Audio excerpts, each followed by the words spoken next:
العزة عما يصفون وسلام على المرسلين والحمد لله رب العالمين. فصل. وأما الدرس الثالث أما نوعي نؤتو ودا أكي ainihin jaraba ɗabi'ar ɗan adam a kai da halayyarsa ba huwa ma ta kari al'adatu ne abin da hali ke sabawa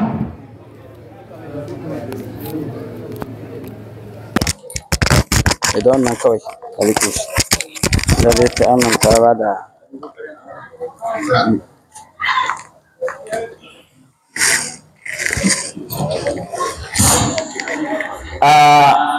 فهو ما تختلف الحالات في التمدح به shine abinda halaye ke sabawa wurin yabo da wannan abu wata fakhuri bi sababihi koko ayi alfahari dalilin wannan abu wata tabdili li ajlihi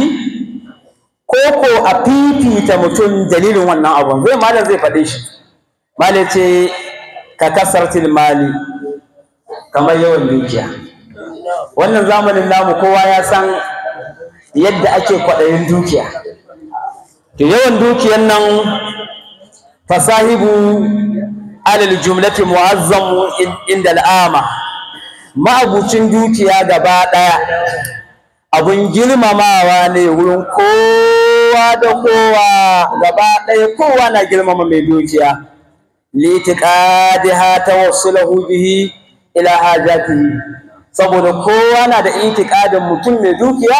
zai amfani da dukiya ke zuwa biyan bukatun shi. Kisa Ibn Jurayj ke cewa ainihin Allah su abidi zimalin wa lam yatma'u min gamrihi min jur'atin tashkis sada وهو أوهم لمن أملك أعداء وإن شاركهم فيما أفاد وهوى mutane bayin mai kuɗi ne ko da ba su kwaɗan su samu wani abu cikin kuɗi shi in mai kuɗi ya biyo santan nan da ya ce jama'a ku zo da gudu ba ko da bai ba da kokobu amma maƙiyin mutane ba su ƙaunar talaka wanda bai da kosisi kuma ma da ya ce wa in sharakahum ko da yi musharaka da su fi ma a fada ga abin da ya samu fa'ida wa da abin da ta to yaje yau waskare ya so garin rogo da kuli ce malam bismillah da kai aka cinye wannan kulin da garin rogo ba a kaunar shi amma mai kuɗi wanda bai baka ko sisi ba shi kake so idan aka ce sa nan malai ce mu'azzamun shi mai kuɗi abin girmamawa ne inda al'ama wurin kowa da kowa li itiqadiha saboda in ita itiqadin ita kuɗin tawassulahu za ta sadar da shi ila hajati ya zuwa bukatocin shi wata makonu garabihi da tabbatar ainihin manuhohin shi bi sababihi dalilin duke wa illa idan ko har kuɗi ba su saman mu mutum wannan daraja ba fa laysa fadilatan fi nafsihi to babu daraja ga wannan kuɗin su kansu ga kuɗi amma lalura ka kasa biyan bukatarka to ba su da wata daraja gare ka fa mata kana al-malu bi hadhihi sura duk lokacin da dukiya ta zama da irin wannan surai gata amma ba a komi da ita kwankiro kenan to wa sahibuhu min tukallahu fi muhimmatihi duk lokacin da kuɗi suka zo da irin wannan surai ma'abucin kuɗin yana kashe kuɗi wurin hidimomin shi wa muhimmati man itarahu da buƙatocin wanda ya zo wurin shi wa ammalahu da wanda ya gurace shi wa tasarifi yana juyar da kuɗi fi mawadihi a wuraren da ake kashe kuɗi mushriyan bihil ma'aliya to wannan yana mai sayan darajoji madaukaka wasana alhasana kuma yana sayan kyakkyawan yabo wal manzilati min alqulubi kuma yana samu wani matsayi a cikin zukata to kana fadilatan fi sahibihi inda ahli dunya to sai kuɗi su zamo daraja ce ga mai kuɗin wurin mutanen duniya saboda in ka je da bukata ka zai baka wai za su rafa fi wujuhil birr amma idan mutum ya juyar da kuɗi wurin ayyukan alkhairi wa anfaqa fi sabilil khair ya kashe su wurin tafarkin da Allah ke so na alkhairi wa qasada bi zalika Allah kuma ne Allah da wannan kisa wannan ainihin kashe wannan kuɗin wa dara lakirata kuma yana nihin gidan lahira shine sakamakon shi a gobe kiyama to kana fadilatan indal kulli wannan kuma ya zama daraja wurin kowa da 'yan duniyar da mutanen Allah bi kulli halin kuma kowane hali. Wa mata kana sahibuhu mumsikan, duk lokacin da mai kuɗi ya zama mai riƙewa lahu ga kuɗin ghaira muwajjihi wujuhahu, ba ya huskantar da kuɗin huskokin da ake kashe su, harisan ala jam'ihi, shi kwaɗai yake kawai a ce yana da miliyoyi kaza ya tattara, da kufruhu kal adam, yawan kuɗin sun zama kamar babu. Wa kana manqasatan fi sahibihi, kuma wannan abin ya zama tawaya da ainihin ci baya ga mai wannan kuɗin. Walam yaqif bihi ala judad salama, kuma bai hau tafarkin kubuta ba, bal auqahu fi huwatir razilatin, ya abkar da shi a cikin huwatir razilatin, rami na kaskanci, huwatir razilatil bukuli, rami na kaskanci irin na rowa, wa mazammatin nazala, da abun zargi na kaskanci. bai zata maduhu bil mali,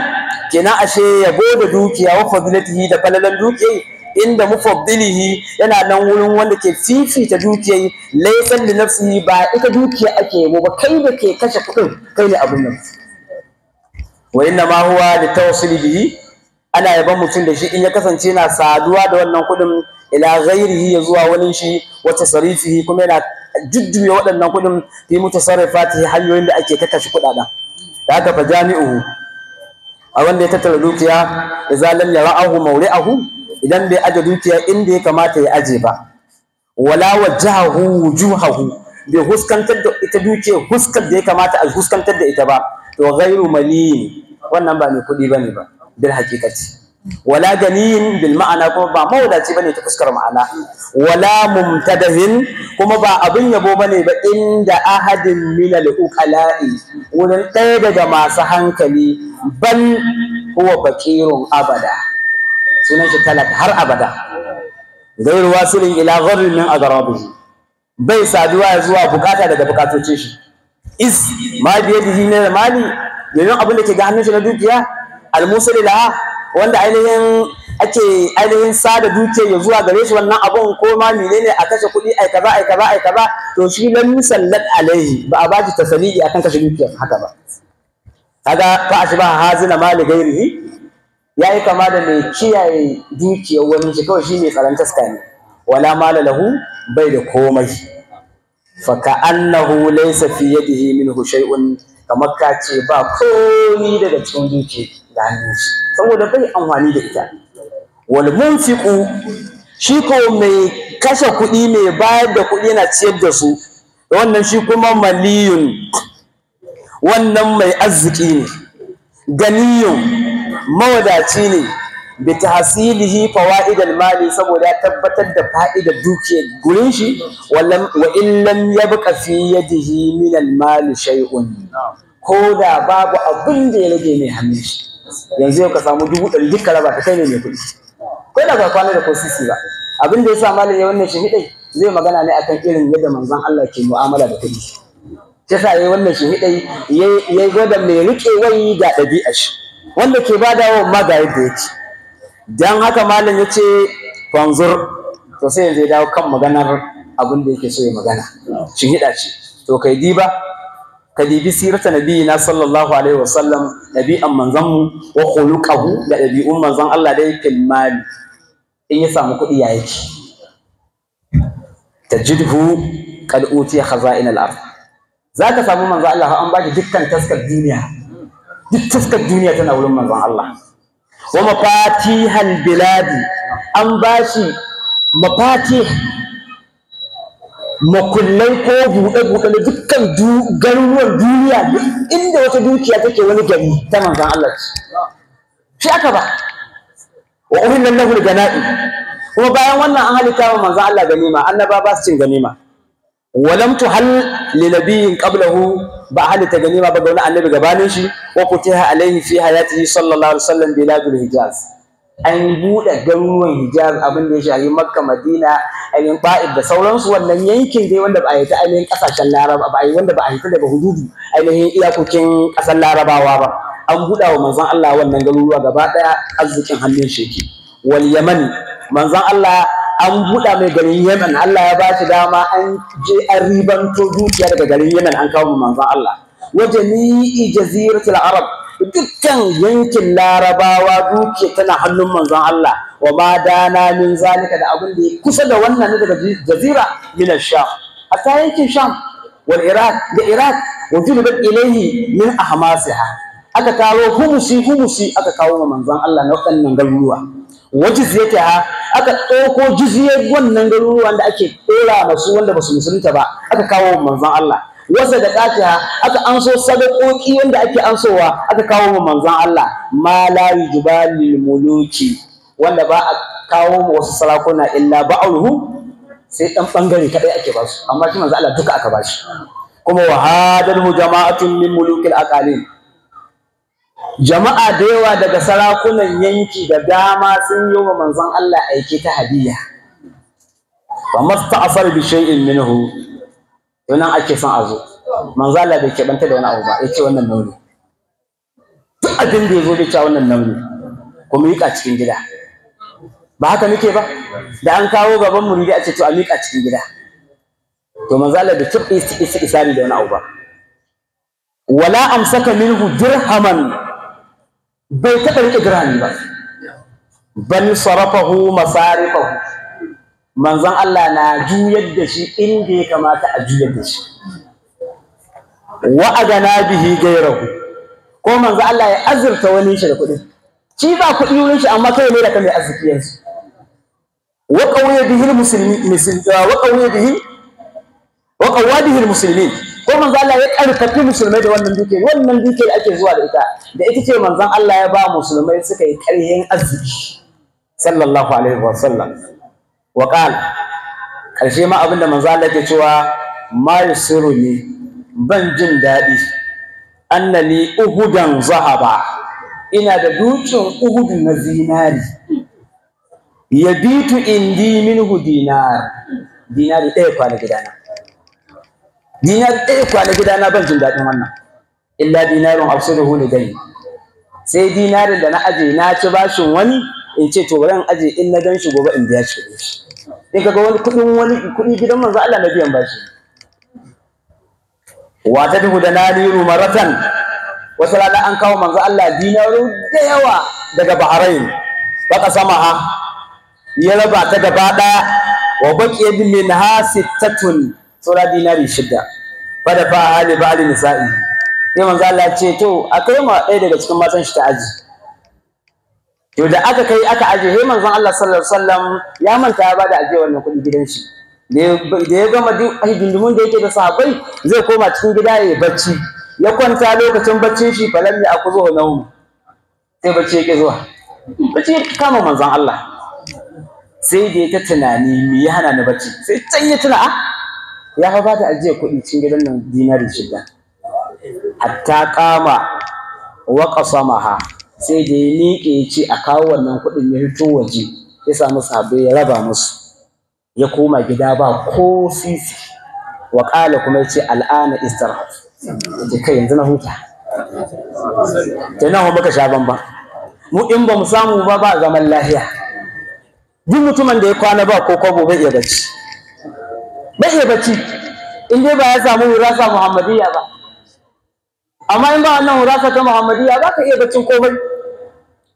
manzon Allah sallallahu alaihi wasallam wa mata wa dir'uhu marhunatun fi nafqati iyali lokacin da manzon Allah ya rasu hadisin Aisha ne Imam Buhari ya kawo shi a cikin ainihin babu mautul nabi ta ce lokacin da sayyidina Rasulullahi ya rasu ya kai silken shi jingina wurin wani bayahudi wanda ake ce ma ainihin Abu Shahma ko Abu Shahmi ya kai jingina aka ba shi ainihin sha'ir ko alkama ainihin wusuki wasu na cewa ainihin 20 wasu na cewa 30 wasu na cewa 50 manzo Allah ya ba da wannan silken jingina amma wannan sai da ya ba da silken jingina sai na Abubakar bai sani ba Umar bai sani ba sahabin bai sani saboda kyawun mu'amala ta manzo Allah ya gwada ma bayahudi da kai kyakkyawan mu'amala tsakanin annabin Allah da maƙiyin shi da duniya da kai maƙiyi kamar bayahudi da tajidan na ashaddan nasi adawatan a bayan manzo Allah ya ce to ga yayin sirkin shi ya dauko sirke da ita sai ya ce da Allah ya bashi abinci ya aji sayyidina Aisha ta ce ma sadda sayyidina Rasulullah ya rasu wannan sulken na jingina. To amma an san da kai hadisin da manzon Allah ke cewa dukkan wanda ya rasu ana bin shi bashi, to wannan ainihin ran shi za ta zamo jingina ga wannan bashi sai an biya bashi ko? To ga sayyidina Rasulullahi ya rasu kuma sulken shi na jingina, ya za a yi? Malamai suka ce su annabawa hususiya ce banda su, banda annabawa, banda annabawa, sauran kawai mutane ne karabitu mu to muke da irin wannan mukami, amma su annabawa banda su. Dan kada mutum ya ji wannan ya ce to ai kuma manzo Allah ya ce kaza, kasan ana samun ta'arudi, a ce to ai can hadisi ya ce kaza kai kuma ka ce kaza, ni ke mafita, to abin da ke mafita hususiya ce ga annabawa wannan. Da haka fi nafkati kuma iyalihi, nafkar iyalinsa waqta zara min nafkatihi, manzon Allah ya takaita da nafkashi, duk abin da yake nafkan manzon Allah bai bukatar shi, abinda kadai za a ce ke so. Wa malbasihi, manzon Allah ya takaita akan tuwahin da zai sa, duk tuwahin da suka wuce gwalgwadon da zai sa suka zo badawa yake. Wa maskanihi, da mazaminin shi, gidan manzon Allah na, gidan manzon Allah na,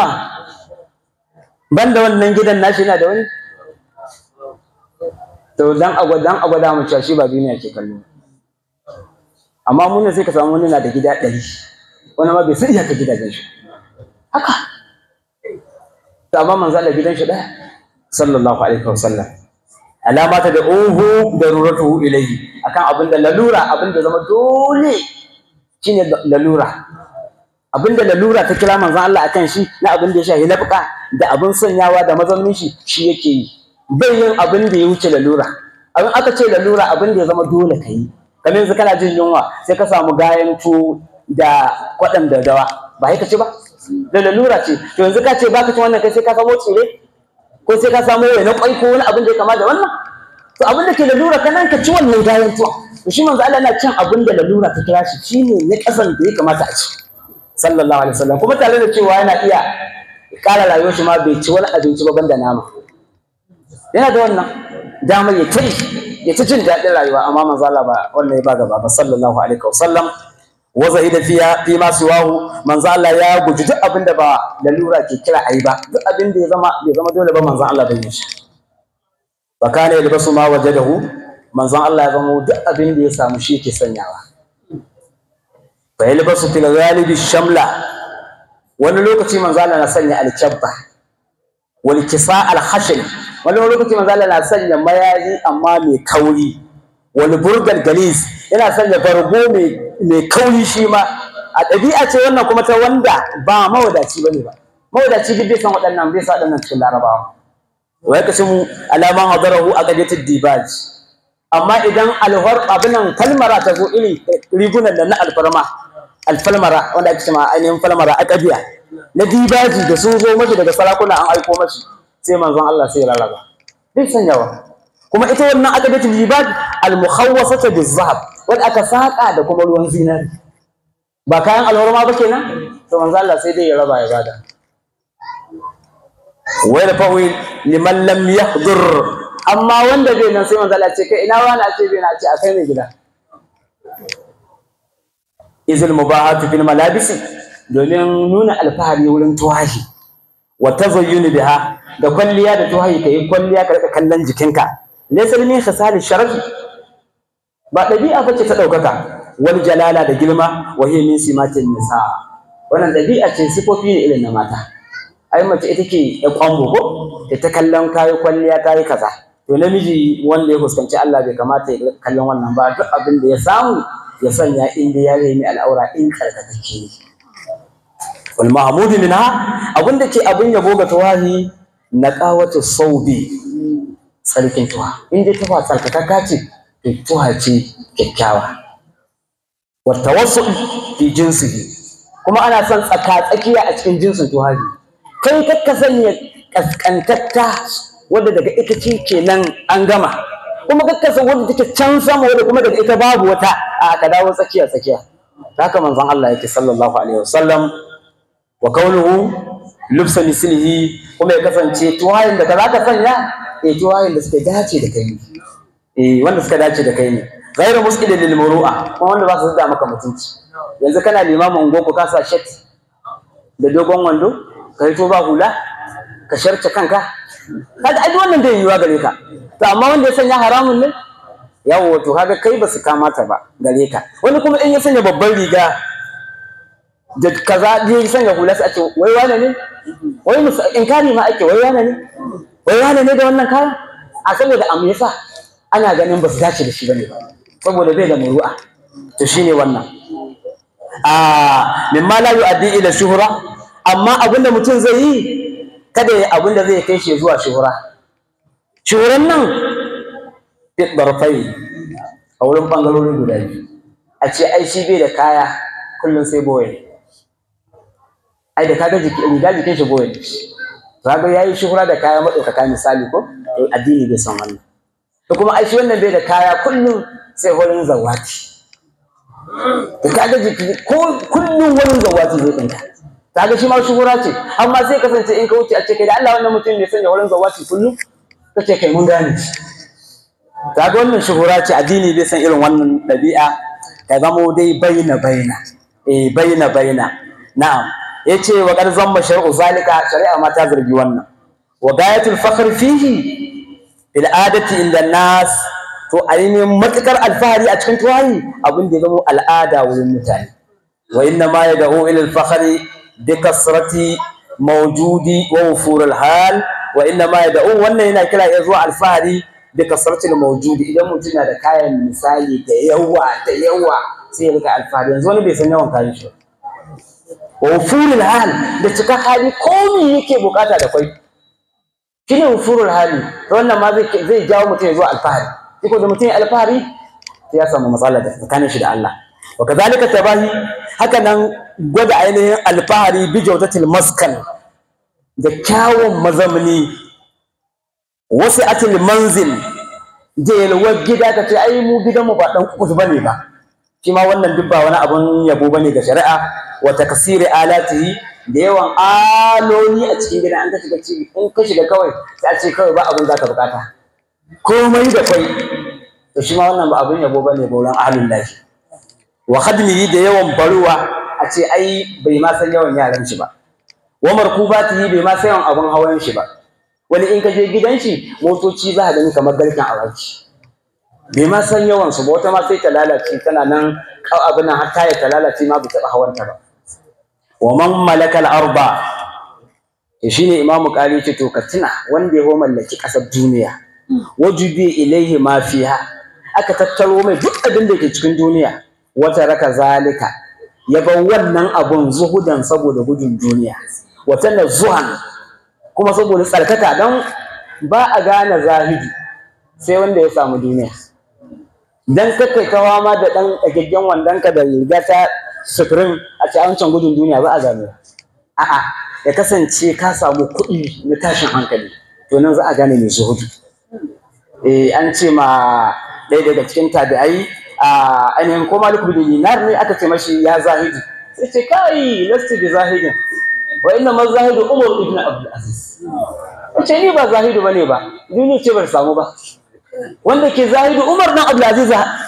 shugaban duniya gaba daya amma ya ki duniya shine zahidu yanzu in ka ga mai kuɗi bai son duniya shine zahidu amma talaka kaga yana suka duniya bai same ta bane ka bari in ya samu sai a jaraba ba a gane sai in ya samu da haka fa huwa hazil fadilatul maliyya kenan manzala tun da ya samu dukiya ya bata baya to ya tattara darajar dukiya kuma kenan kuma duk duniya ba mai kuɗi kamar manzon Allah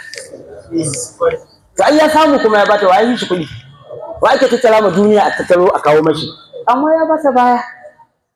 wa malikul lil fakhr bi hadhihi al khasla wa manzo Allah ya mallaki alfahari da wannan kyakkyawar dabi'a in kanat fadilatun za'idun alaiha fil fakr ko da an samu ta daraja ta dadu akan wannan a cikin alfahari wa mu'iqun kuma aka samu ta jijiya ta yabo fil madhi a cikin yabo bi idrabihi saboda manzon Allah jira da amincin Allah ya kauda kai anha daga barin duniya wa zuhudihi manzon Allah sallallahu alaihi wasallam ya gudu duniya fi faniha a cikin abin da ke karewa ga duniya wa bizalika wa basliha kuma manzon Allah jira da amincin Allah ya rika yada duniya yana bada ta fi mazanha inda ake tsammani ta duk abin da ake bukata sai ya doka ya bayar sallallahu alaihi wasallam. Alhamdulillah karatun shifa'i nan ne za mu takaita a ainihin mun ji